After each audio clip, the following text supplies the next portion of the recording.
Hi, and welcome back to the podcast. Today, what we're going to talk about are 5 communication tips that owners who are contemplating transitioning out of their businesses might be able to use. So 5 tips that will help you to talk to and communicate to potential people within your business and also potentially even outside of the business. In general, owners fear communicating about a transition. Reason why is because it's scary. There's a lot of fear in it. What if people think I'm leaving and I'm not going to take care of them anymore? And what if they leave the company because they lose confidence in me? And what if they're fearful about what their future is going to be like and they don't want to stay with this new owner, so they start to bail on me? What happens if they don't like what I'm doing?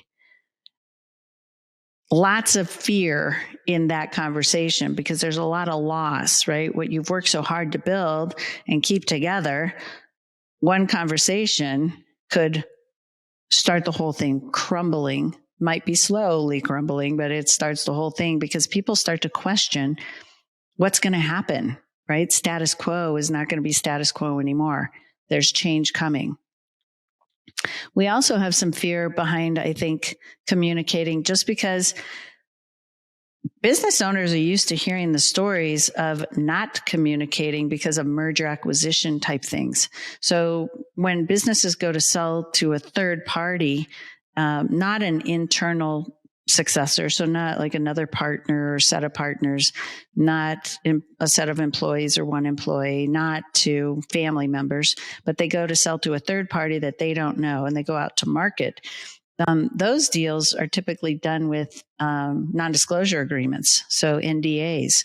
So people go and they, put together a package. Merger acquisition people, they put that out into the market. Everybody signs an NDA who's interested.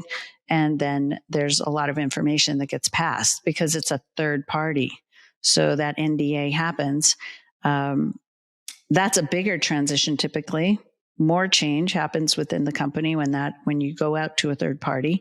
And many times, the only time the employees and others find out about it is at the champagne celebration after the deal is done and signed and closed. So in general, what I've found is owners fear communicating about transition in any way.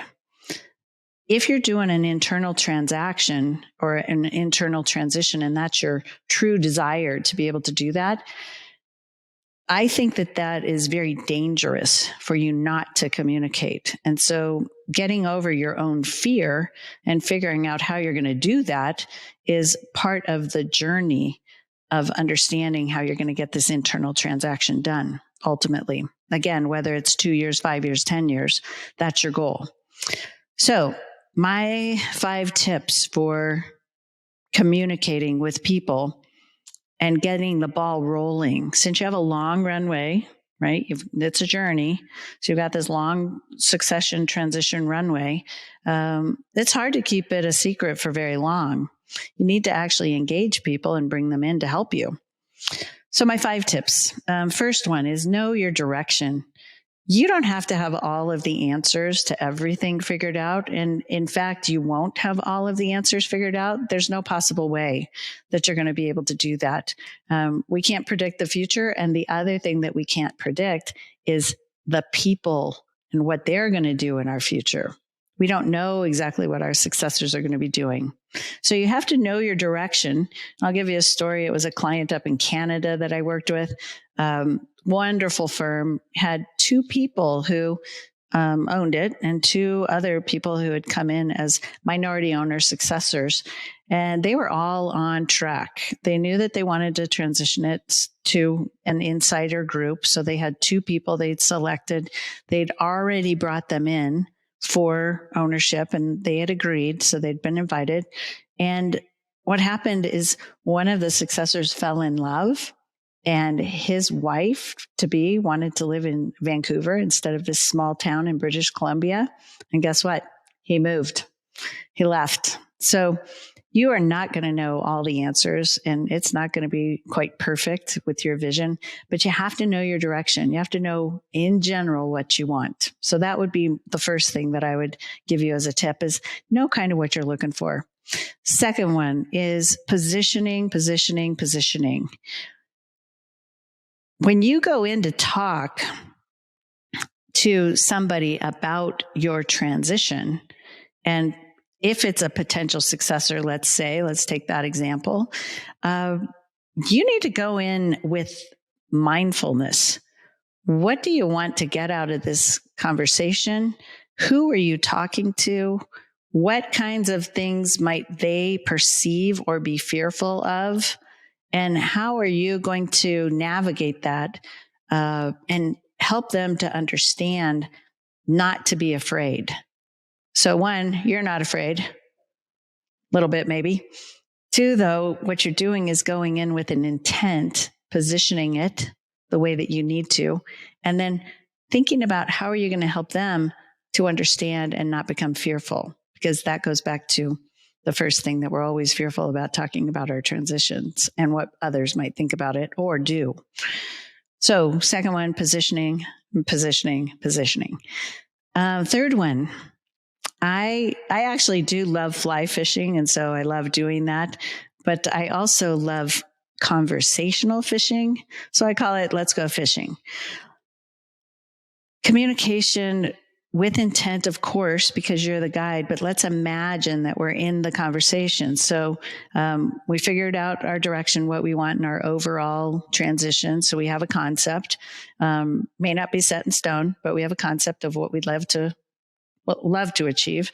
We've positioned it in our heads and even maybe on paper of, what you'd like out of the conversation and how you'd like the conversation to end up, or how you would like the other person to feel and know what you want them to know.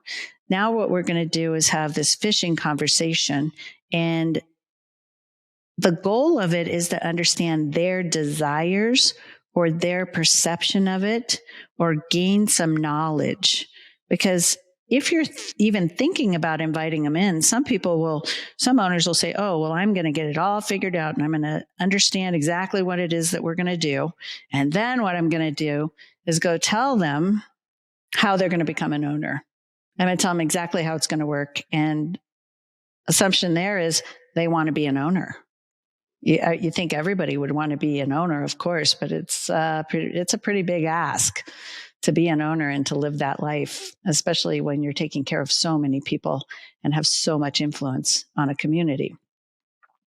So the goal is to understand their desires, get their perspective. And the only way you do that truthfully is to keep somebody where they're not being defensive.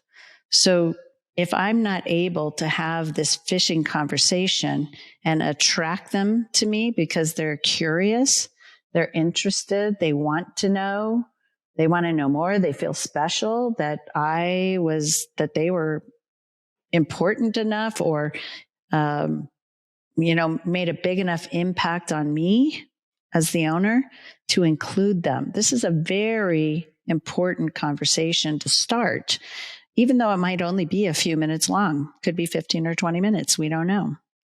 So these fishing conversations are wonderful, and we want to make sure that they don't get defensive. If they're defensive, you won't get true information. If they're curious, you'll get a lot of information. So I love these fishing conversations. Fourth tip is, this is an invitation to become a part of the business at a higher level, potentially equity level. So asking them, when you get that far, asking them. So let's go back to the fishing conversation. I could do something like this as an example. I could say, hey, I've been thinking about this business, and I've been thinking about me, and I've been thinking about my next adventure. And we have such amazing people here who really are running the business so well that I've been thinking about maybe transitioning and what that might look like over the next 5 to 10 years.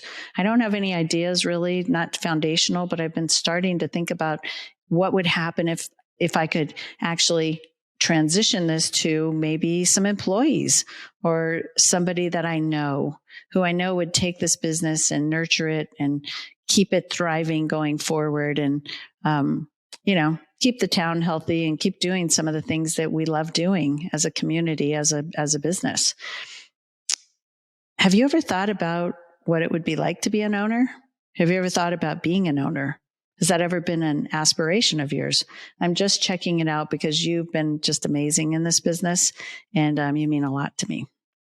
So it's kind of an interesting thought because it's just a fishing conversation, and you didn't tell them that they were going to be a partner. You just were fishing around to see if they've ever thought about it. And sometimes you'll be surprised. We had a client in here the other day. We were talking about the fishing. We were talking about the invitation, and he's a lot closer to actually having the invitation conversation. So he is kind of past the fishing, but he's getting close to needing to do this invitation. And we were talking to him, and he just looked at us. He's got 4 people that he's thinking about talking to, that he would like to have as people who would be successors and owners with him. We were talking about it, and he looked at me and he goes, "What if I have 4 no's?" And I thought, wow, that's an interesting thought. As owners, we believe that anybody that we would invite into ownership would be more than happy to come and excited because it's such a wonderful opportunity. However, some people aren't excited. It's not in their DNA to be an entrepreneur owner, and they don't tolerate the risk very well. They're not that entrepreneurial and not that person. So the invitation, 4th tip, the invitation, it's an ask. It's not a tell. It's not a demand. I'd like to make that point even more focused when we're talking about kids or talking about family. It is absolutely an ask with your children. And it is so wonderful to be able to clearly ask them to come in and say, "Hey, would you like to come in to this? And this is what it would look like. And this is how it would feel. And this is how we would operate together," instead of, "You're going to be the next owner." 5th tip is embrace your fear. So some of these conversations are going to be frightening. Might keep you up the night before. You might put it off a few times. You might find another way to do it. The worst one I've ever had, it was very interesting, but we got hired by a woman who had a woman partner, and their partnership was not going well. And she needed and wanted to buy out this partner, but she'd been thinking about it for about 4 or 5 years. And she could not bring herself to have the conversation that she would like to purchase, right? Just an internal transition, purchase the business from her partner because their partnership wasn't going well. And she just could not bring herself to do that. So what we ended up doing is she wrote a letter, and that was how she embraced her fear. She wrote the letter. We designed the letter. She gave her partner the letter, which launched the whole transition. And it took about 6 months to get through it, but it was the first piece that had to happen. So again, just an internal transition. She just happened to be the successor, and so she teed that up for this particular thing. So anyway, you have to embrace your fear because whatever is there exists. It's not really okay for like our client to go down the whole road of thinking that all 4 of his potential successors are going to come into this business. And then to find out at the last minute, right? A year and a half of planning or a year and a half of thinking about it, the excitement that he would have of saying, "Man, I can't wait to tell them that it's going to be great and they're going to all get to be owners." And then to have 1 or 2 of them say, "No, that's not really for me."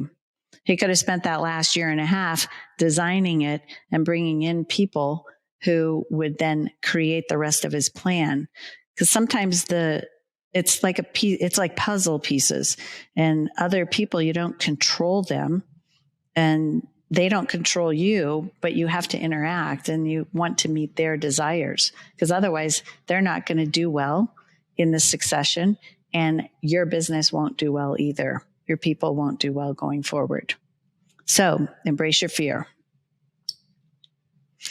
So today we talked about 5 communication tips for owners contemplating business transition.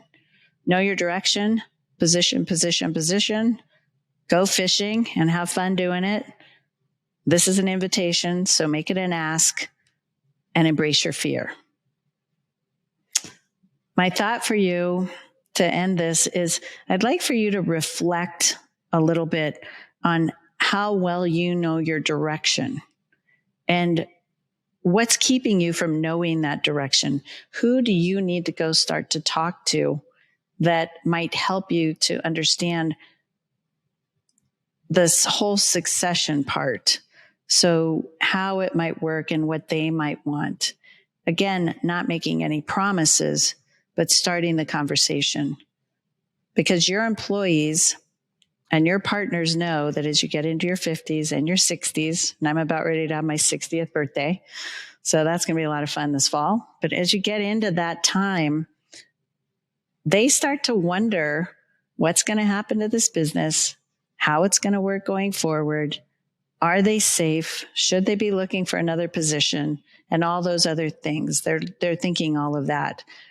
By starting these conversations and by doing this work and figuring out what you want to do, you're actually doing probably one of the most rewarding things you're going to do in your entire career, which is helping others to continue on while you stop at some point in time. So thanks for coming. And we'll talk to you next time.